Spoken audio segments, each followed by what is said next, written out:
হাবিবুল্লাহ বলছেন, শোনো দুনিয়ার মানুষ, লিতুবাশশিরিল আবদা বিল জান্নাতি ক্বাবলা মাউতিহি, যদি তোমরা মৃত্যুর পূর্বে আমি নবীর উপরে বেশি বেশি করে দুরূদ এবং সালাম পেশ করতে পারো, হাঁটতে চলতে উঠতে বসতে সব সময় যদি তোমাদের জিহ্বাটাকে আমি নবীর দুরূদে আতলো রাখো, ভিজিয়ে রাখো, শোনো আমার উম্মত নারী পুরুষ যদি বেশি বেশি দুরূদ এবং সালাম পেশ করতে পারো, রাব্বি কারীম মৃত্যুর পূর্বে তোমাদেরকে জান্নাতের সুসংবাদ দান করে দিবে।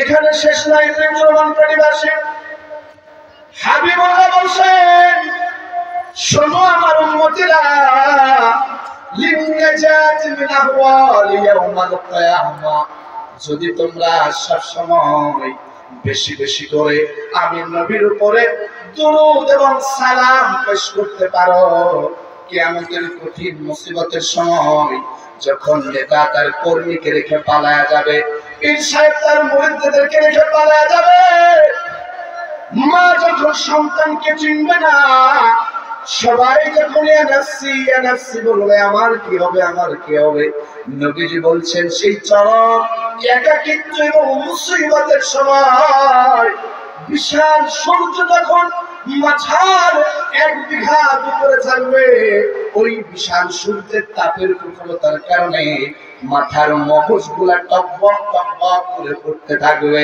এই জমিনটা যখন তামা হয়ে যাবে, দুনিয়ার মানুষগুলা যখন পাগলের মতো দিক বিদিক ছুটতে থাকবে, নিজের গোলা মাপের আশায়, নিজেকে জাহান্নাম থেকে বাঁচানোর আশায়, নবীজি বলছেন, শোনো শোনো, লিন্নাজাত মিন আহওয়ালি ইয়াউমাল কিয়ামা, যারা আমি নবীর উপরে বেশি বেশি করে দুরূদ এবং সালাম পেশ করবে, আমি নবী তাদের পক্ষে কিয়ামতের ময়দানে সুপারিশ করে তাদেরকে জাহান্নাম থেকে বাঁচায়া জান্নাতে নেওয়ার সুপারিশ করব। এখানে শেষ নয়, প্রিয় মুসলমান ভাইরা আমার, নবীজি বলছেন, শোনো শোনো, যদি বেশি বেশি করে দুরূদ এবং সালাম আমি নবীর উপরে তোমরা পেশ করতে পারো, তাহলে শোনো, লাউ ফুরানু আলাতি আলা সিরাত, শোনো দুনিয়ার মানুষেরা, যদি বেশি বেশি করে আমি হাবিবের উপরে আমি নবীর উপরে দুরূদ এবং সালাম পেশ করতে পারো, চোখের পলকে পুলসিরাত পার হয়ে আমি নবীর সঙ্গে সবার আগে আমি নবীর নেতৃত্বে স্লোগান দিতে দিতে পুলসিরাত পার হয়ে জান্নাতে তোমরা প্রবেশ করে যাবে।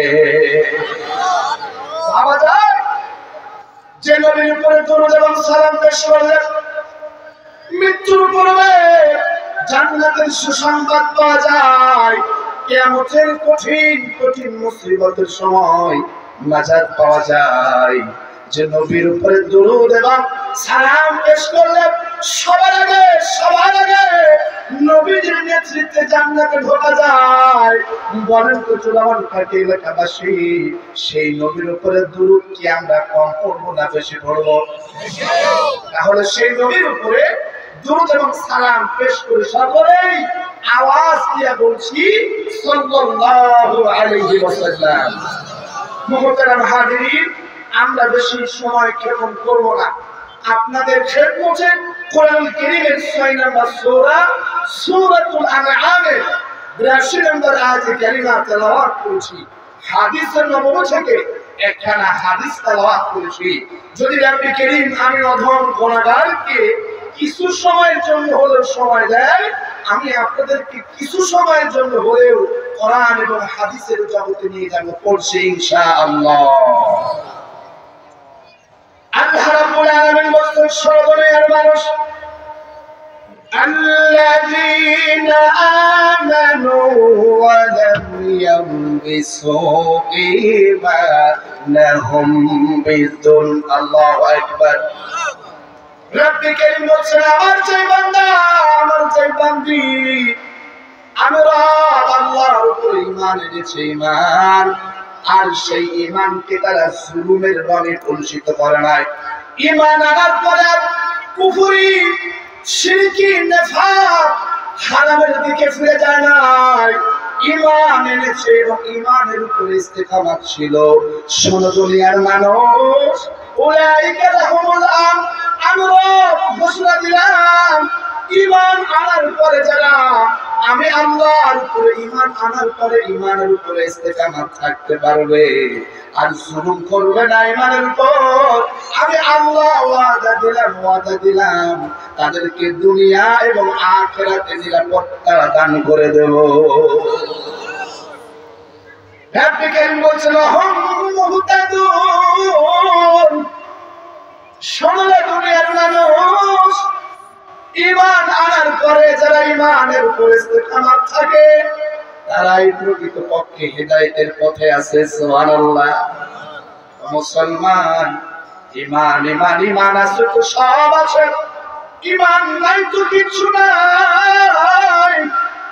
ও সুরন কেটে লেখাবাসে আমি একটু জানতে চাই, বলেন তো দেখি আপনার আমার কলমের ভিতরে নবী কারীমের একটা গচ্ছিত সম্পদ আমাদের কাছে আমানত স্বরূপ আছে, সেই আমানতের নামটা কি একটু বলেন দেখি। কলমের ভিতরে আছে ঈমান, কি বলেন? আর নবী কারীম বলেন ফি কুলুবিহিমুল ঈমান, ও গোলাম তোর কলমের ভিতরে আমি আল্লাহ ঈমানকে রেখেছি রে গোলাম। বলেন এই দুনিয়ার সবচাইতে দামি সম্পদ ওইটা কি আমরা যত্র ফেলে রাখি নাকি খুব দামি জায়গায় রাখি? মা বোনেরা ভালো বোঝে, স্বর্ণ অলংকারের ওই অলংকার গুলা সেখানে ফেলে রাখে না, কারণ দুনিয়ার মানুষের কাছে স্বর্ণের দাম বেশি না কম? অনেক বেশি। এই জন্য যেখানে সেখানে স্বর্ণকে ফেলে রাখে না। এই পৃথিবীর যে জিনিসের দাম যত বেশি, এই পৃথিবীর যে জিনিসের দাম যত বেশি, মূল্য যত বেশি, সেই জিনিসটা তত গোপন জায়গায় এবং সংরক্ষিত জায়গায় থাকে বেশি। যেহেতু ঈমানও নবী কারীমের কাছে ঈমানও যেহেতু অনেক মূল্যবান, এই মহামূল্যবান সম্পদকে আল্লাহ সংরক্ষণ করেছে আপনার আমার কলমের ভিতরে।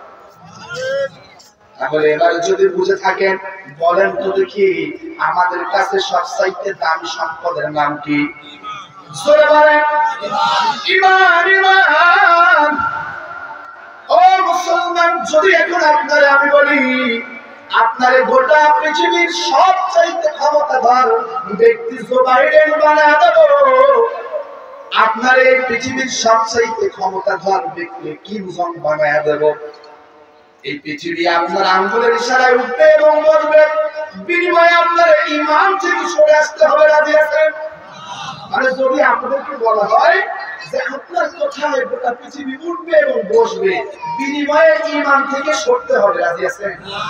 তার মানে আমরা ক্ষমতা চাই না, আমরা চাই ঈমানের উপর থাকতে।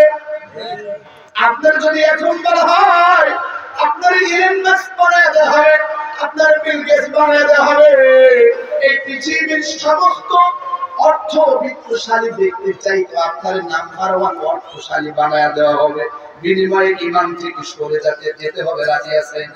তার মানে এই দুনিয়ার ক্ষমতা, এই দুনিয়ার অর্থবিত্ততার খ্যাতি, জনপ্রিয়তা ঈমানদারের ঈমানের কাছে তুচ্ছ। এবার বলেন ক্ষমতা বড় না ঈমান বড়? আরো যদি বলেন, যদি বুঝে থাকেন বলেন অর্থ বড় না ঈমান বড়? তার মানে সব চাইতে বড় হলো আপনার আমার কাছে ঈমান। এখন আসেন এই ঈমানের কত দাম আমার আল্লাহর কাছে একটু জানি ইনশাআল্লাহ। বলেন শুনেন, আজকে আমরা ঈমানের মূল্য বুঝি না। কিসের মূল্য? ঈমানের মূল্য বুঝি না, এজন্য সামান্য কয়েক বছর ক্ষমতার জন্য ঈমানকে বিক্রয় করে দেয়। আজকে ঈমানের মূল্য বুঝি না, এজন্য সামান্য কয়েক টাকার সম্পদের মালিক হওয়ার জন্য আমরা ঈমান থেকে সরে যাই। আজকে আমাদের ঈমানের মূল্য বুঝতে হবে। ঈমানের মূল্য বুঝেছেন খাব্বাব, ঈমানের মূল্য বুঝেছিলেন বেলাল, যার কারণে সাতবারের উপরে জুলুম নির্যাতন করা হয়েছে, তারা জীবন দিতে প্রস্তুত, তো ঈমান থেকে সরে যেতে প্রস্তুত নয়। ঈমানের মূল্য বুঝেছিলেন সুমাইয়া রাদিয়াল্লাহু তাআলা, যার কারণে আবু জাহেল তার গোপন স্থানে আঘাত করে শহীদ করেছে। তিনি শাহাদাতের পেয়ালা পান করেছেন, তবুও ঈমান থেকে সরে যায়। ঈমানের মূল্য বুঝেছিলেন সাইয়্যিদ কুতুব, ঈমানের মূল্য বুঝেছিলেন হাসানুল বান্না, ঈমানের মূল্য বুঝেছিলেন সৈয়দ আবুল আলা মওদুদী রাহিমাহুল্লাহ। সুতরাং গোটা পৃথিবীর শুরু থেকে শেষ পর্যন্ত যারা ঈমানের মূল্য বুঝেছেন, হাসতে হাসতে ফাঁসির দড়ি গলায় দিয়েছেন, কিন্তু ঈমান থেকে খারিজ হয় না। ভালো করে বোঝে, ঈমানের মূল্য যদি একবার বুঝে যায়, গোটা দুনিয়া ঈমানদারের কাছে তুচ্ছ হয়ে যাবে। এতে ঈমানের মূল্যটা আমরা বুঝি না। ঈমান তো সস্তা বিষয়, যেখানে সেখানে ঈমান বিক্রি করে ফেলি। আরে মাঝে মাঝে তো আমি আফসোস করে বলি, আমরা তো সেই ঈমানদার নির্বাচনের আগে 1 কাপ চা দিলে বাস হয়ে গেছে। আমরা সেই ঈমানদার, এক প্যাকেট বিড়ি দিলে বিড়ির কাছে বিক্রয় হয়ে যায়। আমরা তো সেই ঈমানদার, অল্প কিছু একটু খানা দিলে খানা বলছে যাও 500 টাকা দিব, আর দিব তোমাদেরকে প্যাকেট করে বেরানি। আর ওই 500 টাকা বেরানির লোভে মহামূল্যবান সম্পদ ঈমান থেকে খারিজ হয়ে বাতিলের পক্ষে স্লোগান ধরে। বুঝলে বুঝেন, না বুঝলে কিছু করার নাই। এই জন্য বলি মুসলমান, ঈমানের মূল্য বুঝতে হবে। ঈমানের মূল্য যদি একবার আপনি আমি বুঝে যাই, এই দুনিয়া তুচ্ছ হয়ে যাবে, তুচ্ছ হয়ে যাবে, অর্থবিত্ত তুচ্ছ হয়ে যাবে। দুঃখ কষ্ট যন্ত্রণা হাজারো ব্যথা বেদনার পরেও আল্লাহর উপরে ঈমান থেকে বিন্দু মাত্র সরে যাবে না। আসুন দেখি সেই ঈমানের মূল্য আমার রবের কাছে কত। আপনার আমার কাছে ঈমানের মূল্য নাই থাকতে পারে, কিন্তু আমার রবের কাছে ঈমানের কত মূল্য একটু শুনেন। বুখারীর বর্ণনায় নবীজি বলেন, খাদিমের রাসূল হযরত আনাস রাদিয়াল্লাহু তাআলা আনহু থেকে বর্ণিত, নবীজি বলেন কিয়ামতের ময়দানে সব পয়গম্বররা বলবে ইয়া নাফসি ইয়া নাফসি, আর আমি নবী সেজদায় পড়ে থেকে বলবো উম্মতি উম্মতি। ভালো করে বোঝেন মুসলমান, তো নবীজি বলছেন আমি নবী, আমি পয়গম্বর মুহাম্মদ যখন কিয়ামতের ময়দানে সেজদায় পড়ে থাকবো, আমার আল্লাহ বড় দয়াবান, আমার আল্লাহ বলবে ইয়া মুহাম্মদ হাবিব, বন্ধু আমার ইরফা রাসা, ও নবী আপনি মাথাটা তুলুন। সুবহানাল্লাহ বলেন। সুবহানাল্লাহ। কিয়ামতের ময়দানে নবীজি যখন সিজদায় পড়ে থাকবে, আল্লাহ বলবেন হাবিব আপনি সিজদায় পড়ে থাকবেন না, আপনি কাঁদবেন না। ও নবী ইরফা রাসা, আপনি মাথাটা তুলুন। ও হাবিব রাকুল ইয়াসমা'না, আপনি কি বলতে চান বলুন, আমি আল্লাহ শুনবো। ও নবী ওয়াসালতুকা, আপনি কি চান, আপনি আমি আল্লাহর কাছে চান, আমি আল্লাহ সেটা দিব। নবী ওয়াসফা'তু শাফা, নবী গো আপনি সুপারিশ করুন, আপনি সুপারিশ করুন, আপনার সুপারিশকে আমি আল্লাহ গ্রহণ করব। হাবিবুল্লাহ বলছেন ফাকুল ইয়া রাব্বি উম্মতি উম্মতি, আমি তখন মাথাটা তুলে বলবো আমার মালিক, আমার উম্মত আমার উম্মত। তখন আল্লাহ বলবেন ফায়াকুল ইনতালিক ফাখরাজ মিনহা। সুবহানাল্লাহ বলেন। আল্লাহ বলবেন হাবিব ইনতালিক, আপনি জাহান্নামের দিকে ফিরে যান, ফাখরিজ মিনহা, এবং জাহান্নাম থেকে বের করেন তাদেরকে। আপনি যান যান জাহান্নামের দিকে যান, এবং ফাখরিজ মিনহা মিনহা, জাহান্নাম থেকে আপনার সেই সমস্ত উম্মত নারী পুরুষদের বের করে নেন। তাদেরকে মান কানা কলবিহি মিসকালা যাররা, আপনার যে উম্মত, আপনি তো উম্মত উম্মত বলে কাছেন, ও হাবিব, আপনার যে উম্মতের অন্তঃকরণে কলবের ভেতরে যারা পরিমাণ ঈমান আছে গো নবী, তারে আজকে আপনি জাহান্নাম থেকে বের করে জান্নাতে নিয়ে যান। জান্নাত পরিমাণ ঈমান কি পরিমাণ বলেন? জোরে বলেন। নবীজি আবার বলছেন আও খরদারিন মিন ঈমান। ও সাহাবীরা, যারা পরিমাণ নয়, যারা চাইতো যারা, মানে একটি সরিষার দানাকে 4টি খণ্ড করার পরে ওই 4টি খণ্ডের একটি খণ্ডকে যদি আবার 4টি খণ্ড করে, আরো ভালো করে বুঝবেন, যাদের বাড়িতে টিনের ঘর আছে, শীতকালে ওই টিনের ঘর শীত যদি আছে, আলোটা ঘরের মধ্যে পড়ে, এই আলোর ভিতরে কিছু কিছু ধুলি কণা দেখা যায়, ওইটা হলো জান্নাত। ওই জান্নাত চাইতো জান্নাত।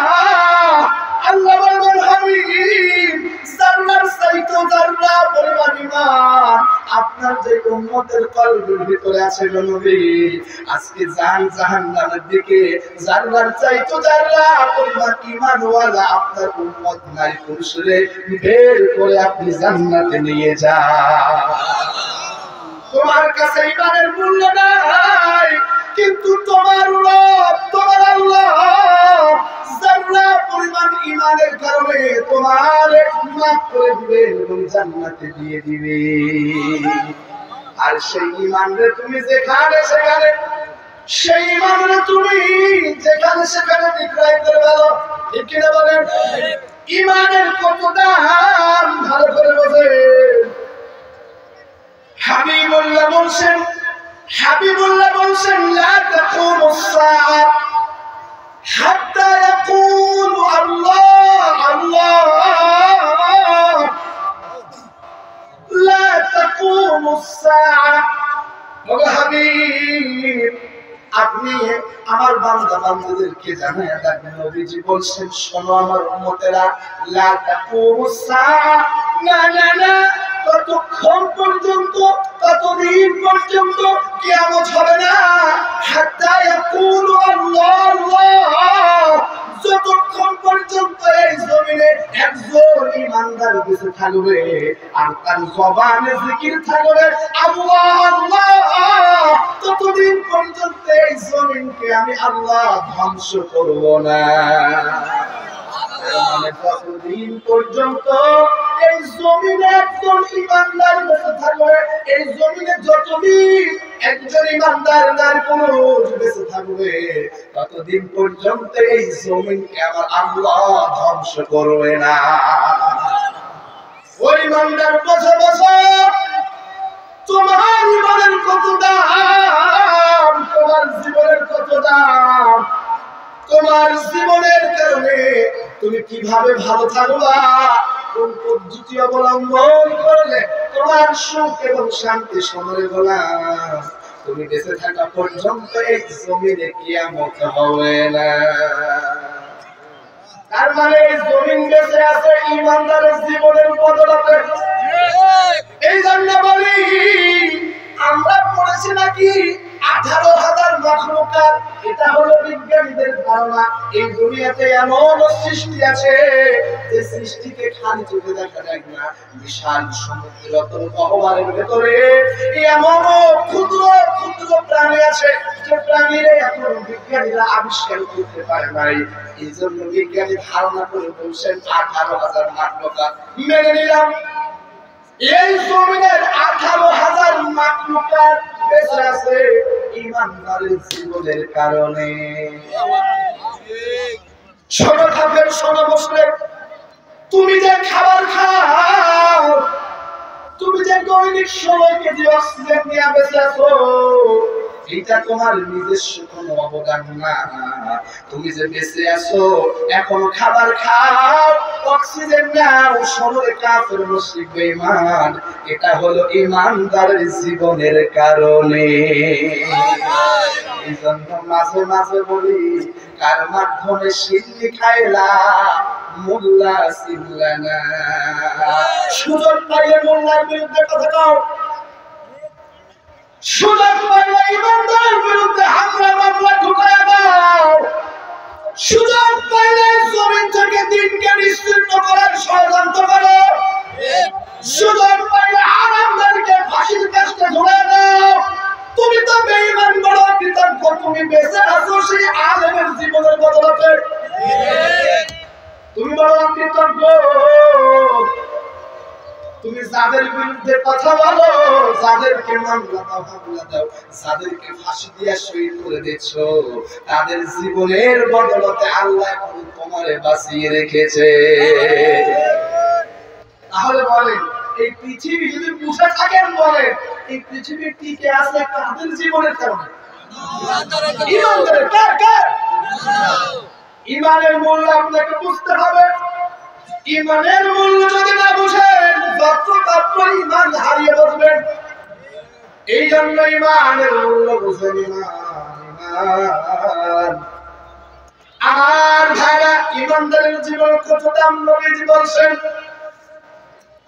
লাউ আন্না আহলাস সামাই ওয়া আহলাল আরদি ইশতারাকুনা ফি দারিল মুমিন আকবাহুল্লাহু ফিন্নার। সুবহানাল্লাহ। নবীজি বলছেন, আকাশের সমস্ত ফেরেশতা আকাশে কারা থাকে? নবীজি বলছেন, লাউ আন্না আহলাস সামাই, যদি আকাশের সকল ফেরেশতা, বলেন তো দেখি আকাশে কত ফেরেশতা আছে? বলতে পারবেন না। নবীজি বলছেন, শোনো আমার, এই পৃথিবীর সবচাইতে বড় বৃহত্তর ময়দান তালাশ করো। পৃথিবীর সবচাইতে বড় ময়দানের মাঝখানে একটা ক্ষুদ্র বল রেখে দাও। ওই বড় ময়দানের কাছে ক্ষুদ্র বলটা যেমন ক্ষুদ্র, সপ্তম আকাশ ষষ্ঠ আকাশের কাছে তেমনটা ক্ষুদ্র, ষষ্ঠ আকাশ পঞ্চম আকাশের কাছে ক্ষুদ্র, পঞ্চম আকাশ চতুর্থ আসমানের কাছে ক্ষুদ্র ক্ষুদ্র হতে প্রথম আকাশ। আর নবীজি বলছেন, এই সাত আকাশের কোথাও এক বিঘা পরিমাণ জায়গাও ফাঁকা নাই, এত ফেরেশতা আমার আল্লাহ সৃষ্টি করে রেখেছে। তাহলে সাত আকাশের এক বিঘা পরিমাণ জায়গা ফাঁকা নাই।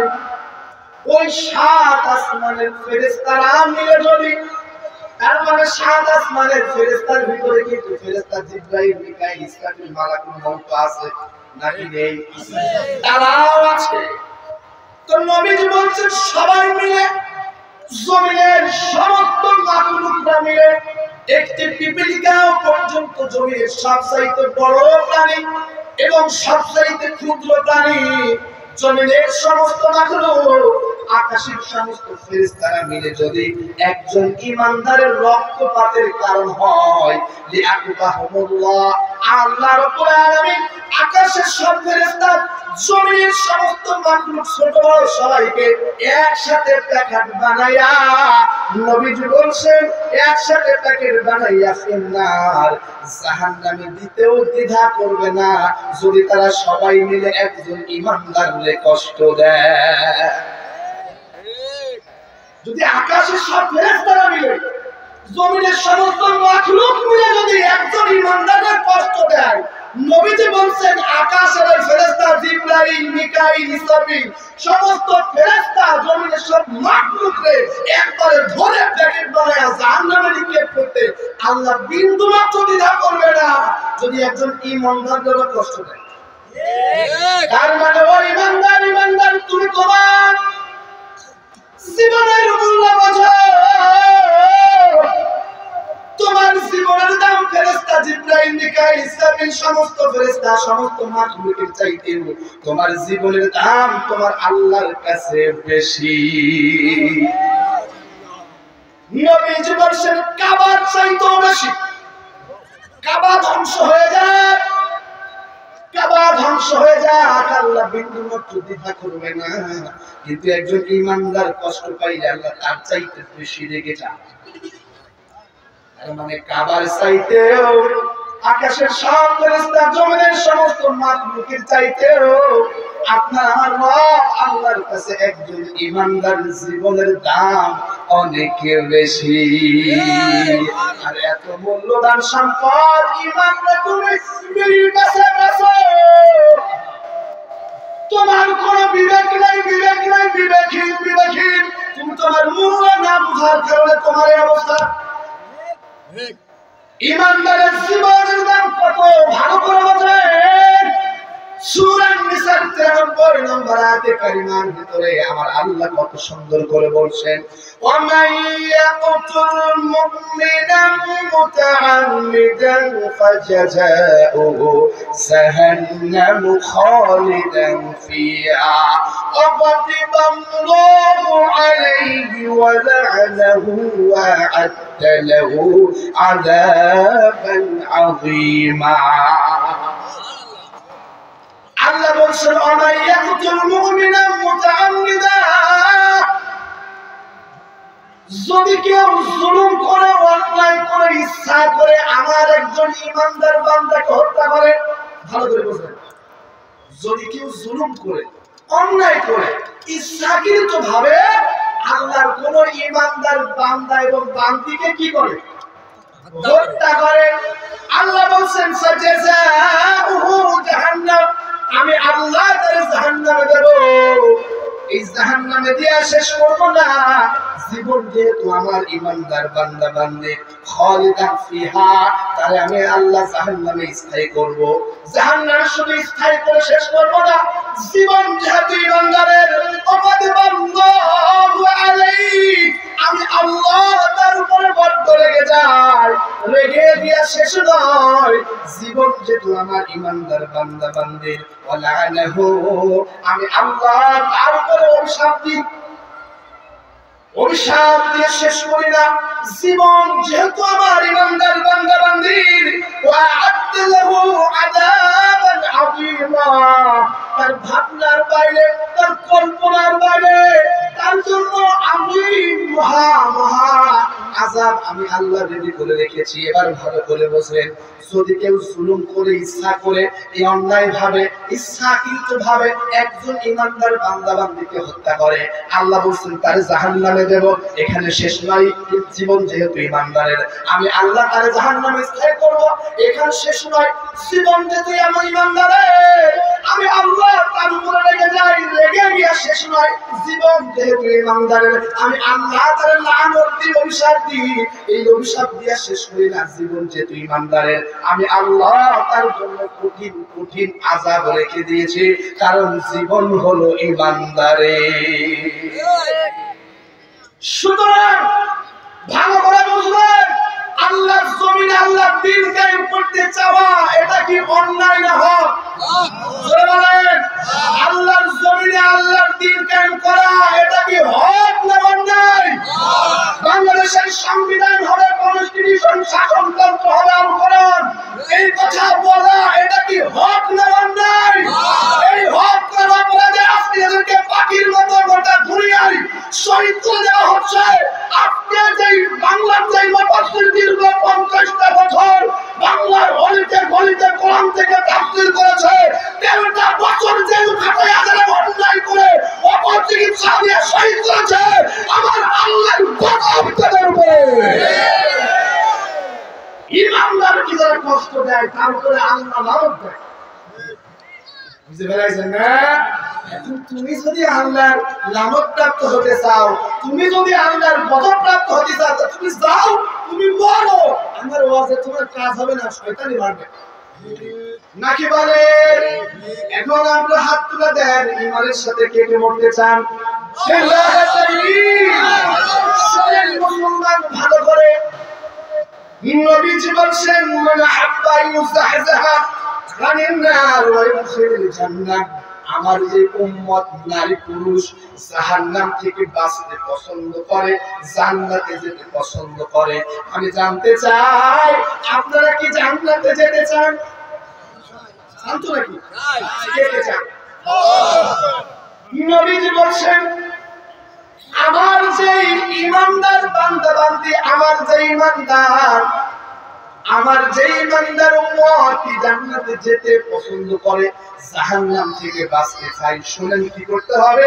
ফালতুদরিকুহুম মানিয়াতাহু, তাহলে সে যেন মরে যায়। সুবহানাল্লাহ বলেন।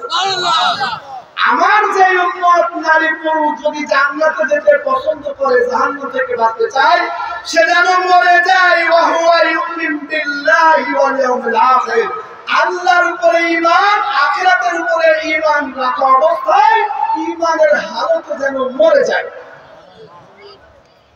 তাহলে যদি আল্লাহর জান্নাত পেতে চান জাহান্নাম থেকে বাঁচতে চান তাহলে নবীজি বলছেন ঈমানের হালতে মরে যাও। কিসের হালতে? আল্লাহ বলছেন ইয়া আইয়ুহাল্লাযীনা আমানু ইয়া আইয়ুহাল্লাযীনা আমানু তাকুল্লাহা হাক্কা তুকাতিহি ওয়া লা তামুতুন্না ইল্লা ওয়া আনতুম মুসলিমুন। ঈমানদারেরা তোমরা মুসলমান না হয়ে মরো না। ওয়া আনতুম মুসলিমুন মুফাসসিরদের ব্যাখ্যায় বলছেন মুসলমানের হালতে ঈমানের হালতে মরে যাও। কিসের হালতে? মুসলমান না হয়ে মরো না, তার মানে মুসলমান থাকা অবস্থায় মরিস। মুসলমান থেকে খালি যে মরে তো লাভ নেই। কথা বুঝছেন? আরে আল্লাহ বলছেন ঈমানের হালতে মরে যাও। নবী বলছেন যদি তোমরা জান্নাতে যেতে পছন্দ করো আর জাহান্নাম থেকে বাঁচতে পছন্দ করো ঈমানের হালতে মরে যাও। আমার ভাইরা নবী বলছেন কিতাব বুখারী আসআদুন নাস বিশফাআতি ইয়াউমাল কিয়ামাহ কিয়ামতের কঠিন মুসিবতের সময় আমি নবী তাদের পক্ষে সুপারিশ করব। সুবহানাল্লাহ বলেন। কখন সুপারিশ করব? কিয়ামতের ময়দানে। কখন? কিয়ামতের ময়দানে। কে সুপারিশ করবেন? নবী সাল্লাল্লাহু আলাইহি ওয়াসাল্লাম বলেন আমি দুনিয়ার সেই সমস্ত মানুষের পক্ষে কিয়ামতের ময়দানে সুপারিশ করব। কারা কারা? মান ক্বালা লা ইলাহা ইল্লাল্লাহ খালিসান মিন কলব, যারা দিল থেকে কলব থেকে বলে লা ইলাহা ইল্লাল্লাহ এবং ঈমান আনে, এই ঈমানদার বান্দা বান্দির জন্য আমি নবী সুপারিশ করব। আর ওই যে বললাম যার দিলে যারা পরিমাণ ঈমান থাকবে, যার রাস্তায় তো যারা পরিমাণ ঈমান থাকবে নবী জোরে সুপারিশ করে জাহান্নাম থেকে বাঁচাইবে। তার মানে আপনার আমার জান্নাত নির্ভরশীল ঈমানের উপরে, আপনার আমার জাহান্নাম নির্ভরশীল সেটাও। তার মানে যার যত ঈমান তার তত সম্মান বেশি, আর যার যত কম ঈমান তাই সে তত নির্যাতিত হয় বেশি। নবীজি বলেছেন আল্লাহ ইয়ারফাউ বিহাদাল কিতাব আকওয়ামা ওয়া ইয়াদউ আখারিন, এই কিতাবের উপরে যারা ঈমান আনবে আল্লাহ তাদেরকে সবচাইতে সম্মানিত করে দেবে। আর যারা কিতাবের উপর ঈমান আনবে না, কিতাবকে গ্রহণ করবে না, মানবে না, তারা সবচাইতে লাঞ্ছিত, অপমানিত, নির্যাতিত, নিষ্পেষিত হয়ে যাবে। তার মানে আপনার সফলতা আপনার ব্যর্থতা সব নির্ভর করে ঈমানের উপরে। কিসের উপরে? ঈমানের উপরে। বলেন আমি আপনাদের কাছ থেকে একটু জানতে চাই, বলেন তো জান্নাতের চাবির নাম কি? নামাজ। জোরে বল। নামাজ। আচ্ছা জান্নাতের চাবি যে নামাজ, এই পক্ষে কে কে? লিল্লাহি তাকবীর, লিল্লাহি তাকবীর। আপনারা সবাই বলতেছেন জান্নাতের চাবি কি? নামাজ। হ্যাঁ আমরা পড়েছি যে মাফাতিহুল জান্নাতি সালাত, নামাজ নাকি জান্নাতের চাবি, কিন্তু মুহাদ্দিসরা বলেন হাদিসটা ভুল। কি বলতেছেন বলেন? এবার বুখারী হাদিস শুনেন। হাবিবুল্লাহ বলেন মাফাতিহুল জান্নাহ, জান্নাতের চাবি হলো শাহাদাতি আল্লা ইলাহা ইল্লাল্লাহ। জান্নাতের চাবি হলো লা ইলাহা ইল্লাল্লাহ, এই কথা বলে সাক্ষ্য দিয়া মানে ঈমান আনা। মানে জান্নাতের চাবি নামাজ নয়, জান্নাতের চাবি হলো ঈমান। এবার যদি বুঝে থাকেন বলেন জান্নাতের চাবির নাম কি? আরো জোরে বলেন। প্রখ্যাত তাবেঈ মুনাব্বি রাহিমাহুল্লাহর কাছে একবার প্রশ্ন করা হলো, ইমাম সাহেব আপনি তো অনেক সাহাবীদের নিকট আপনি তো ইলম অর্জন করেছেন, আলাইসা লা ইলাহা ইল্লাল্লাহ মাফাতিহুল জান্নাহ, আপনি আমাদেরকে বলুন লা ইলাহা ইল্লাল্লাহ যে কালিমা আমার ঈমান এটা কি জান্নাতের চাবি নয়? মুনাব্বির রাহিমাহুল্লাহ বলেন ক্বালা বালা, হ্যাঁ হ্যাঁ হ্যাঁ, এই লা ইলাহা ইল্লাল্লাহ ঈমানই হলো জান্নাতের চাবি। বুখারী অধ্যায়ের বাবুল ঈমানের ভিতরে এই শ্লোকটা আছে। তো প্রখ্যাত তাবেঈ মুনাব্বির রাহিমাহুল্লাহ বলেন যে হ্যাঁ ক্বালা বালা, লা ইলাহা ইল্লাল্লাহ যে কালিমা আমার ঈমান এটা হলো জান্নাতের চাবি, কিন্তু তোমরা আমারে বলো ওয়ালাকিন লাইসা মাফাতিহু ইল্লা লাহু আসনান, তোমরা আমারে একটু বলো তো দেখি দাঁত ছাড়া কি চাবি হয়? তোমার কাছে কি চাবি আছে একটা? দাও দেখি।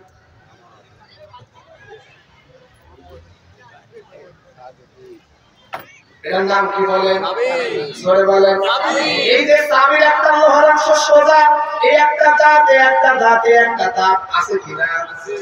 এই তাবেঈ মুনাব্বির রাহিমাহুল্লাহ বলেন ওয়ালাকিন লাইসা বিফাত মিফতাহু লাহু ইল্লা আসনান, তোমরা আমারে বলো হ্যাঁ ঈমান হলো জান্নাতের চাবি, কিন্তু তোমরা আমারে বলো দাঁত ছাড়া কি চাবি হয়?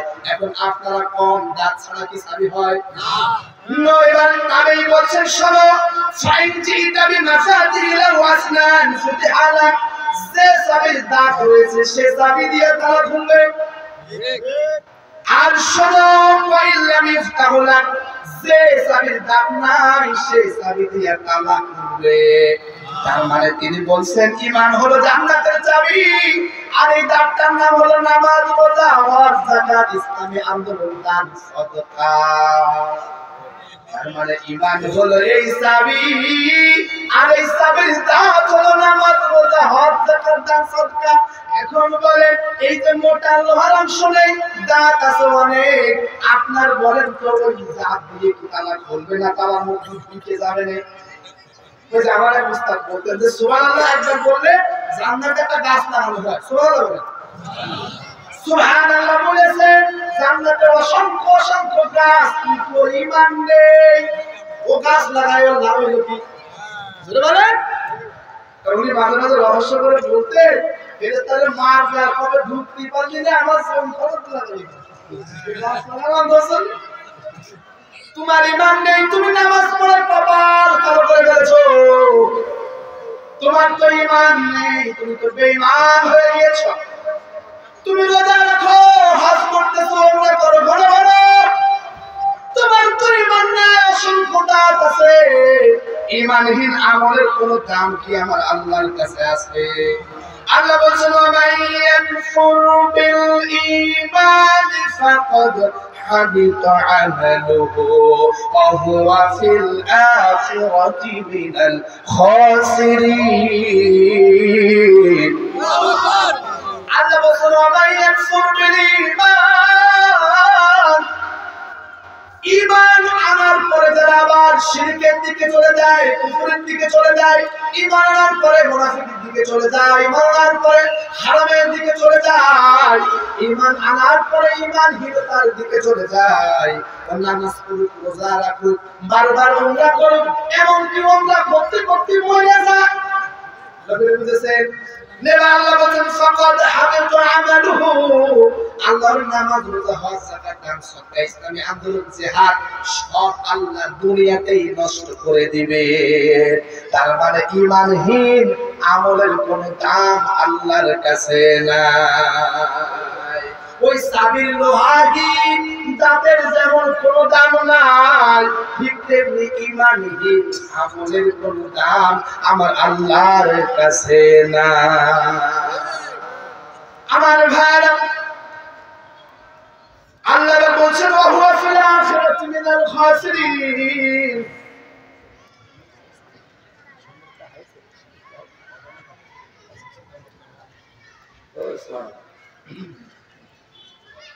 আচ্ছা বলেন তো আলোচনা করতেছি কি বিষয়ে? ঈমানের ব্যাপারে। জোরে বলেন। আচ্ছা এতটুকু তো বুঝেছেন ঈমানদারের জীবনের কারণে পৃথিবী টিকে আছে, বুঝেছেন? ঈমানদারের জীবনের দাম আকাশের সব ফেরেশতা, জমিনের সমস্ত মাখলুকের চাইতে বেশি, বুঝেছেন? ঈমানদার যদি কেউ কষ্ট দেয়, ঈমানদারকে ইচ্ছা করে জুলুম করে হত্যা করে, আল্লাহ ওরে জাহান্নামে দেবে, স্থায়ী করবে, আল্লাহর উপর রেগে যায়, আল্লাহ ওরে লানত দেয়, আল্লাহ ওরে জাহান্নামে কঠিন আযাব ভোগাবে, এটা বুঝেছেন তো? এবার বলেন আমরা কি ঈমানের দিকে হাঁটবো না বেঈমানের দিকে? আচ্ছা ঈমানের উপর কে কে টিকে থাকতে চান? লিল্লাহি তাকবীর। শুনেন ভালো করে শুনেন, যদি ঈমানের উপর টিকে থাকতে চান তাহলে ঈমান অবশ্যই থাকতে হবে নাকি? আপনি ধরেন তেল চোর, ডাল চোর, ইয়াবাখোর, গাঁজাখোর, বিড়িখোরের সঙ্গে ঘুরে ঈমানের উপর থাকা যায় না। ঈমানের উপর থাকতে গেলে ঈমানওয়ালার সঙ্গে থাকতে হয়। তাহলে সেই দল ঈমানহীন, সেই দল এই ধরনের সেকুলারিজম, সোশ্যালিজম, ক্যাপিটালিজম, ন্যাশনালিজম, পাট্রিয়ালিজম, মানুষের তৈরি করা তন্ত্র মন্ত্রাই জমিনে কায়েম করতে চায়, তারা কি ঈমানওয়ালা না ঈমানহীন? তাহলে তারা এই জমিনে মানুষের তৈরি করা তন্ত্র মন্ত্র কায়েম করতে চায়, ন্যাশনালিজম, সোশ্যালিজম, ক্যাপিটালিজম, মার্ক্সবাদ, এক কথায় মানুষের মস্তিষ্ক বিকৃত, মস্তিষ্ক পচা আইন যারা এই জমিনে কায়েম করতে চায়, ওই দল যারা করে, ওই দলের সঙ্গে সম্পর্ক রাখবো না। কে কে রাজি? এবার দেখি লিল্লাহি তাকবীর। বাতিল কোন বেঈমান হোক সে আমার বাবা, হোক সে বলেন নেতা, যার ঈমান নেই তার সঙ্গে আমার কোনো সম্পর্ক নেই। আমার সম্পর্কের ভিত্তি হলো ঈমান। আমার সম্পর্কের ভিত্তি কি? ঈমান। যতক্ষণ আমার নেতা ঈমানের উপরে থাকবে, ঈমানি স্লোগান দিবে, ততক্ষণ সেই দলের সঙ্গে, সেই নেতার সঙ্গে থাকবো। কিন্তু যখন ঈমানহীনতার দিকে চলে যাবে, শিরকের দিকে চলে যাবে, হারামের দিকে চলে যাবে, চুরির দিকে চলে যাবে, জুলুমের দিকে চলে যাবে, ওই নেতারে দলরে তালাক দিতে ঈমানদার বিন্দু মাত্র চিন্তা করবে না। যদি করে আপনি মরবেন, কিন্তু আব্দুল্লাহ ইবনে উবাইয়ের মতো ঈমানহীন হবে। এবার যদি বুঝে থাকেন যারা ঈমানহীন হয়ে মরল, ওরা কি জান্নাতি না জাহান্নামী?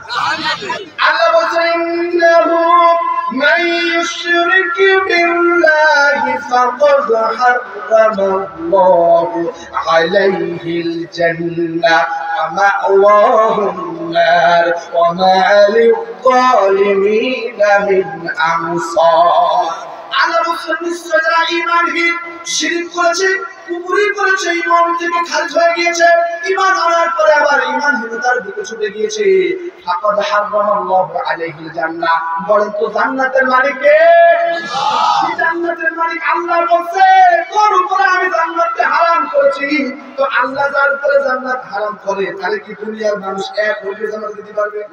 কিন্তু কিছু লোক বলে অমুক আছে জান্নাতি, বাপের কাছে যে হ্যাঁ আমি জান্নাতি, জান্নাতের বাপের জান্নাত। আর এই সমস্ত জালেম আলেমদের থেকে আমাদেরকে হেফাজত করুক, আমিন বলেন। আমরা কে কে জান্নাত দিতে চাই? আচ্ছা হাত নামান। জাহান্নাম থেকে কে কে বাঁচতে চায়? আল্লাহ রাব্বুল আলামিন বলছেন সূরা দুনিয়ার মানুষ, ইন্নাল্লাহা আশতারা মিনাল মুমিনিনা আনফুসাহুম ওয়া আমওয়ালাহুম বিআন্না লাহুমুল জান্নাহ। সূরা দুনিয়ার মানুষ, যদি তোমরা আমি আল্লাহর কাছ থেকে জান্নাত কিনতে চাও, যদি তোমরা জাহান্নাম থেকে বাঁচতে চাও রে গোলাম, তোর জান, আমাদের জানের মালিক কে? আরো জোরে বলেন। সে আল্লাহ বলছে গোলাম তোর সময়, তোর জীবন, তোর গোলাম, তোর সম্পদ, অর্থবিত্ত, তোর যা আছে সবকিছু আমি আল্লাহকে দিয়ে দে, আমি আল্লাহ তোমাকে জান্নাত দিয়ে দেব। এবার আল্লাহর জন্য সব দিতে কে কে রাজি আছি? লিল্লাহি তাকবীর। এটা আল্লাহর জন্য দিতে রাজি আছি কি মুখের কথা না দিলের কথা? এটা দিলের কথা। কে কে হাত সুন্দর করে বলেন আল্লাহুম্মা আমিন বলেন। ওগো রব, জানি না তোমার গোলামের কোন গোলামের মা নাই, জানি না গোলাম তোমার কোন গোলামের কোন বান্দাদের মা নাই, বাবা নাই। যে মা এত কষ্ট করেছেন, যন্ত্রণা সহ্য করে আপনার আমার 10 মাস 10 দিন গর্ভে ধারণ করেছে, সেই মা জননী আজকে দুনিয়া তুলেছে না। নবীজির কাছে এক সাহাবী বললেন রাসূলুল্লাহ, আমার মা নাই, বাবা নাই, কিন্তু আমার দিলের বড় তামান্না মায়ের খেদমত করতে চাই, বাবার খেদমত করতে চাই। নবীজি বললেন সাহাবীরে আমার মা নাই বাবা নাই, কিন্তু শোনো যদি তুমি তোমার পিতা মাতার খেদমত করতে চাও তাহলে পিতা মাতার জন্য সাধ্য অনুযায়ী সামর্থ্য অনুযায়ী আল্লাহর রাস্তায় ব্যয় করো। এবার আমি দেখতে চাই কার মা নাই, মানাইকার মার সন্তান একটু সুন্দর করে হাত তোলা দাও। মায়ের কান্দন যাবন জীবন, 2-4 মাস বনের কান্দন রে, ঘরের পরিবারের কান্দন কয়দিন পর থাকে না। দুঃখের দরদ মা, জনম দুঃখিনী মা, গর্ভধারণী আমার জনম দুঃখী মা। 10 মাস 10 দিন মায়ে গর্ভে দিছে ঠাই, রক্ত মাংস খাইয়া মায়ের ভবে আইলাম ভাই। ভূমিষ্ঠ হইয়া আমি উঠিলাম কান্দিয়া, শান্ত করিল মায়ের বুকের দুধ দিয়া। সন্তান প্রসবের কারণে বুক বসে আমার নয়ন জলে রে, আমার সন্তানের লইয়া কোলে ভোলে প্রসব যন্ত্রণা। দুঃখের দরদ মা, গর্ভধারণী মা, দুঃখের দরদি আমার জনম দুঃখী মা। মানাই বাবা নাই এমন মা বাবার সন্তান আমি একজনকে দেখতে চাই। ওই মায়ের জীবনের গুনাহগুলো মিটিয়ে দেওয়ার জন্য